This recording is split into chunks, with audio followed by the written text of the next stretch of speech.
Thanks for connecting. And if you like what you hear, please share.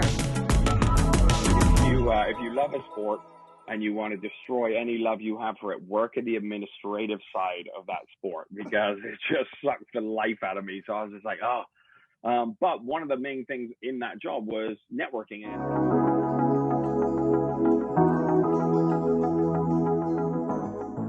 Do you want to know how amazing people connect? Well, you're in the right place. Welcome to Marketing with Russ, aka #RussSelfie.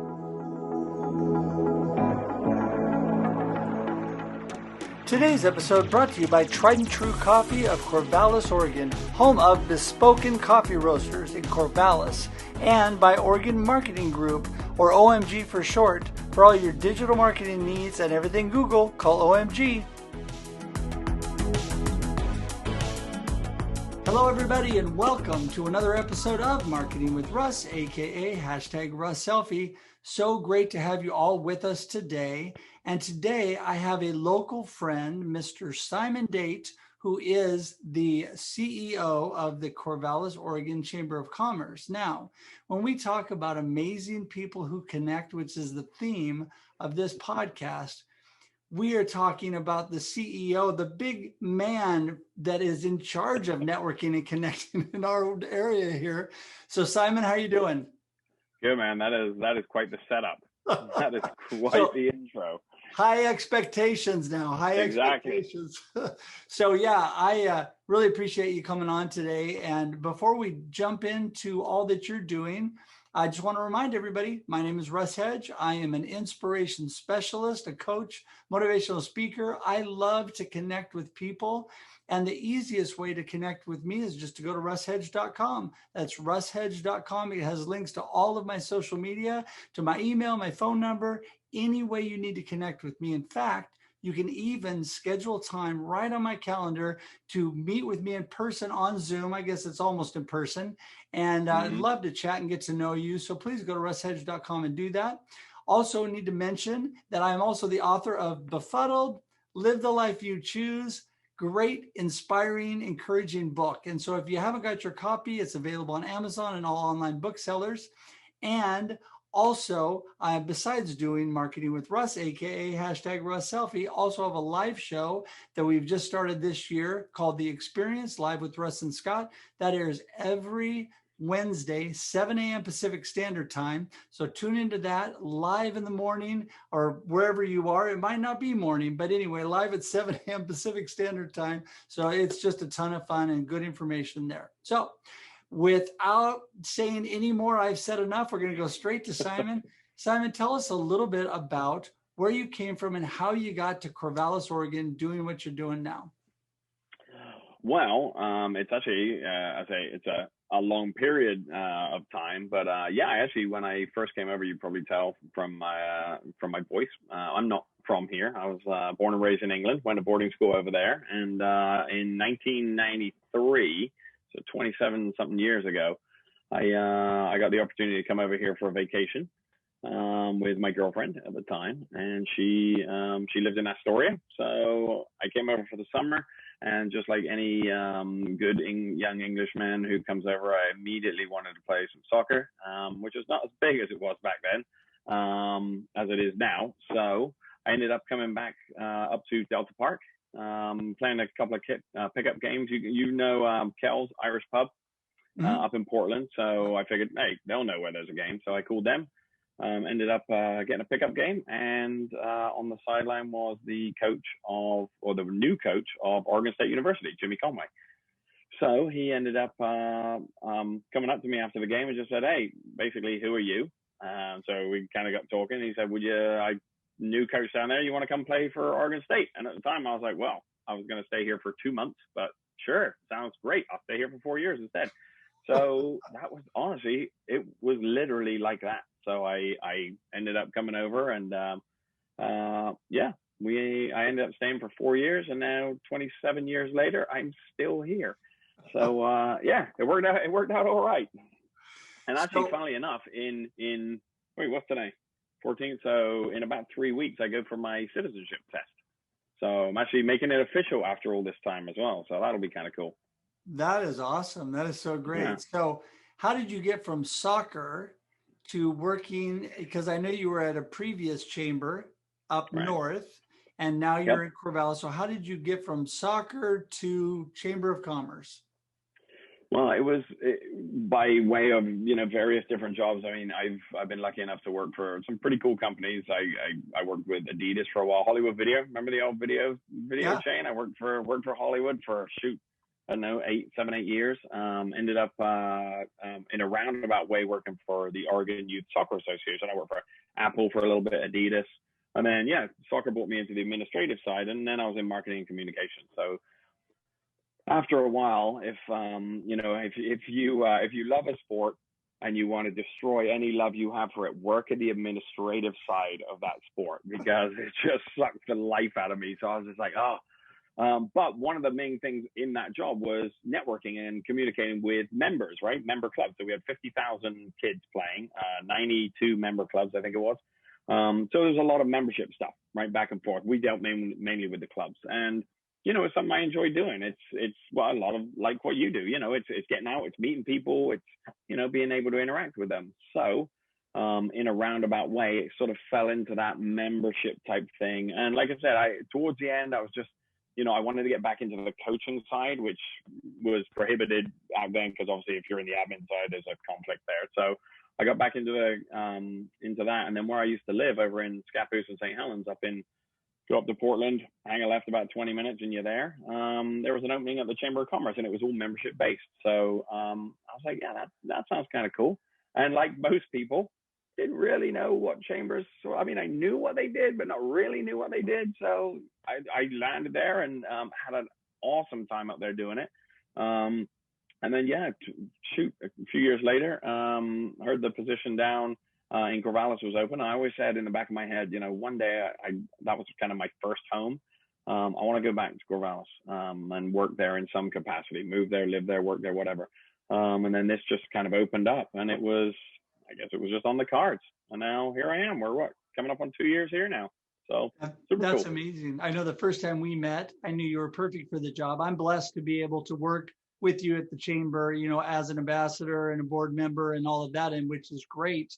And I appreciate how you have done such a great job keeping things moving with new, fresh, innovative ideas, how to connect and how to network. And especially during COVID this last year, it's been really sketchy on when it first started about how people were going to do that.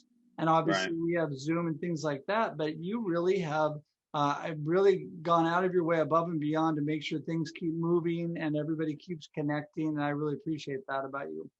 No, thanks, man. No, that's really cool. Yeah, I mean, it's funny because when people ask about what the chamber is, and I think this even came up in my interview process.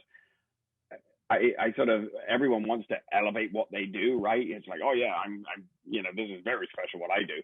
But and there is an aspect to that, but it's just about relationships, right? It's just about people and meeting people and being able to connect, like either like this, virtually, or being able to, it's not walk into a room and command a crowd or something, but just being able to have those one-on-one conversations. So I always sort of, I sort of little asterisk, I'm a little careful when I say, it's not a difficult job to do, but you've got to be constant at it, right? You can't, it's not something that you can drop in and out, because, it is, at the end of the day, it's a membership based business. And especially when times are hard, dollars matter where you spend your dollars. If you're a small business, that's a big deal. And Corvallis is blessed with a ton of them. So, there's sort of the, you're walking that fine line. But I always, it's like just any sort of customer service job. If you can build that personal relationship with them, I always go back to when I was working with Apple. It's like you're selling a product, but you're selling to people. It's the experience, right? So people don't buy products from companies. They buy them from people.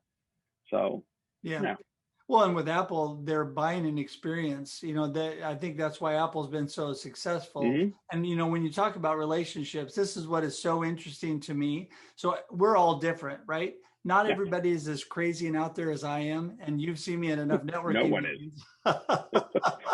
So, but everybody can connect in their own way, and that's what people need to realize. And I think people more and more during COVID are realizing that, because people have had to learn to connect more. And that is, you just need to do it in your own way, in your own style, because people want authenticity. They want the real person there. And so if you're quiet and you just want to have a nice, soft chat and whatever, that's great, because there's a lot of people that just want that. Sometimes people like me might be a little over the top. And sometimes my wife will say, honey, that's enough. Because, I mean, that's just, that's, that's my personality. But it's all about connecting in our own way. And I think you've really fostered that environment that makes people feel comfortable in Corvallis to be able to do that and just be able to connect, who they are. Well, yeah. And it's again, I think, without sounding too disingenuous, it's you really do just have to be yourself. Right. And there's, you've got to tone things down a little bit and maybe heighten things. There's areas that you need to work on and maybe, like I said, take a step back. But at the same time, it's, as long as you're being yourself, people know what they're getting. Right. And and especially in my job, again, and my experience when I first started with the chambers was, they're very stiff. They're very kind of, this is probably something your grandfather was a member of. It's sort of something that was huge in the 70s and 80s, and that was it. So chambers all over the country, not just COVID, but they're having to adapt. Back in the day, it used to be we were the hoarder of the business directory, for example, in a town. Well, there's this little thing called Google now, so that's out the window. So you're not offering that now. With the networking stuff that we offer, well, yes, Zoom takes a lot of that away, but again, you have to start thinking differently, not just this year, but whether it be our brown bag workshops, or the way we approach Celebrate a little bit differently by involving the public in it a little bit more. It's just bringing that personal service to it. And it happens to be me. It's my personal way of doing it now. Other chambers do it differently. But I think it works here. Yeah. And I like the approach with, when things loosened a little bit, you guys going to the hybrid approach of meeting, where some people that felt comfortable could actually be there in person, obviously doing all the correct things and wearing masks and, social distancing. But then other people that didn't feel comfortable could still be on Zoom. So you're allowing people to connect and network on both platforms at the same time, which is really, I think, was really awesome, because we have been in kind of this crazy time where some people are more careful than others, more protective than others. Like my wife and I and my daughter, we're very protective of my in-laws and my mother, because they're very susceptible. They are very compromised with their immune system. So if they got it, they probably would make it. So we're careful for them, and other people don't have people like that and don't really care. So, I mean, it has people on different levels. Yeah. And you having a hybrid system, for example, with the greeters, you just meet them where they are, right? If you're comfortable doing it, great. If not, obviously right now we can't. Hopefully in a couple of weeks, we'll get another look and see if we're back into that extreme risk. It's extreme risk versus just risky. So yeah, I mean, it's not for everyone, and we got to be smart. But at the same time, it's interesting to see which companies are adapting well, and not just like, hey, we're having Zoom calls now, but whether it be online marketing, whether it be some of these guys didn't have a website to sell anything, or it was just a Facebook page, and that was it. And not to say, shifting everything online now is the new model forever, but you have to adapt, right? It's like changing your hours. If you're a bar and you're only open in the afternoon, probably not going to be very successful. So you adjust and you're available when your clients want. Yeah. And I mean, people are learning now. I mean, we were all forced into the same pool and had to adapt together because of what happened. But people are learning, and they need to start learning quickly that things have changed somewhat forever. I mean, things are different now, and they will never go back to the way it was. So the online portion is going to grow and become bigger. So this has been good training for everybody, really. I mean, there was a lot of good things out of last year that really came out and helped people to adapt. And so I think that's awesome. But Hey, you know what? We're already at the end of our time, but I wanted to let you give your contact information if people want to get in touch with you about the chamber, or just, pick your brain on networking and connecting. Maybe someone will call you from England or Dublin, or some of my friends from around the world, who knows? So how do they get in touch with you? Super simple. I've got an email address, Simon, SIMON, at corvallischamber.com is the email address. I'll give you 2 phone numbers. Work phone, 541-757-1505. That's our office line. Or you can get me on my cell phone. I have no problem giving it out. It's 503-957-3523. Perfect. And then there's a website for the chamber too? Oh yeah, corvallischamber.com. Yeah. Okay. And we've moved, we shifted everything online there. So most of the stuff that you're going to need to know is on there. But yeah, absolutely. If you got questions or whatever, give me a call. That'd be great. Perfect. Hey, I will link to all that in the show notes so people have that. And I appreciate you so much. And it won't be long. I'll see you soon. So thanks again for coming on today. And all of you joining us, I just want to say thank you so much for valuing your time and spending it with us, because we wanted to add value to you today. And I know with Simon, we did that because we are all about how amazing people connect, and you can be one of those amazing people. So until we see you again, have an amazing day and a great life. We'll talk to you soon. Bye-bye. Yeah. Thanks for joining us for this week's episode of Marketing with Russ, aka #RussSelfie. Be sure to subscribe in your favorite podcast app so that you don't miss a single episode. Have an amazing day.